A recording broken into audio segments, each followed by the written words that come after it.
Big boss 7 Telugu winner గా రైతు బిడ్డ పల్లవి ప్రశాంత్ నిలిచిన విషయం తెలిసిందే. బిగ్ బాస్ తో పల్లవి ప్రశాంత్ కు విపరీతమైన క్రేజ్ వచ్చింది. అయితే బిగ్ బాస్ ముగిసిన తర్వాత అదే స్థాయిలో పల్లవి ప్రశాంత్ వివాదాల్లోనూ చిక్కుకున్నాడు. బిగ్ బాస్ హౌస్ నుంచి బయటకు వస్తున్న క్రమంలో ట్రాఫిక్ కు తీవ్ర ఇబ్బంది కలిగించాడని అతని అభిమానులు ఆర్టీసీ బస్ పై అలాగే మరో బిగ్ బాస్ కంటెస్టెంట్ అమ్మ ఫ్యామిలీ వెళ్తున్న కారుపై దాడి చేయడంతో పల్లవి ప్రశాంత్ పై పోలీసులు కేసు నమోదు చేసి అతన్ని జైలుకు కూడా పంపారు. దీంతో సోషల్ మీడియాలో మెయిన్ స్ట్రీమ్ మీడియాలో పల్లవి ప్రశాంత్ పేరు మారుమోగిపోయింది. ఇక మరోవైపు బరలక్క అలియాస్ శిరీష కూడా ఊహించని పాపులారిటీని చూసింది. ఇన్స్టాగ్రామ్లో రీల్స్ చేసుకుంటూ ఉండే శిరీష ఒకసారి తెలంగాణలో నిరుద్యోగంపై చేసిన ఒక రీల్ వైరల్ కావడంతో ఫేమస్ అయింది.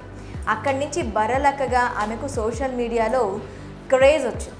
ఆ క్రేజ్తోనే ఆమె ఇటీవల ముగిసిన తెలంగాణ అసెంబ్లీ ఎన్నికల్లో కొల్లాపూర్ నియోజకవర్గం నుంచి స్వతంత్ర ఎమ్మెల్యే అభ్యర్థిగా పోటీ చేసింది.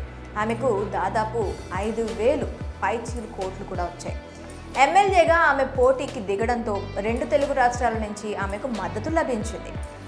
ఇలా అటు పల్లవి ప్రశాంత్ ఇటు బరలక్క ఇద్దరు సోషల్ మీడియాలో భారీ క్రేజ్ని సంపాదించుకున్న వాళ్లే.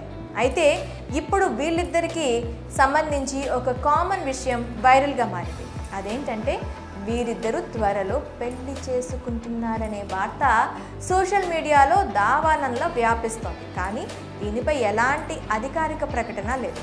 ప్రశాంత్ కానీ బరలక్క కానీ దీని గురించి ఎలాంటి ప్రకటన చేయలేదు. పైగా వాళ్ళిద్దరూ ఎప్పుడూ ఒకే వేదికపై కలిసిన దాఖలాలు కూడా లేవు. అయినా కూడా వీళ్ళిద్దరూ పెళ్లి చేసుకుంటున్నారనే టాక్ ఎలా వచ్చిందో మాత్రం అర్థం కావడం లేదు. చాలామంది ఈ విషయం నిజం కాదనే అభిప్రాయం వ్యక్తం చేస్తున్నారు. మరి రైతు బిడ్డ బర్రలక్క పెళ్లి చేసుకుంటారని వస్తున్న వార్తలపై మీ అభిప్రాయాలు ఏంటో కామెంట్ రూపంలో మాకు తెలియజేయండి.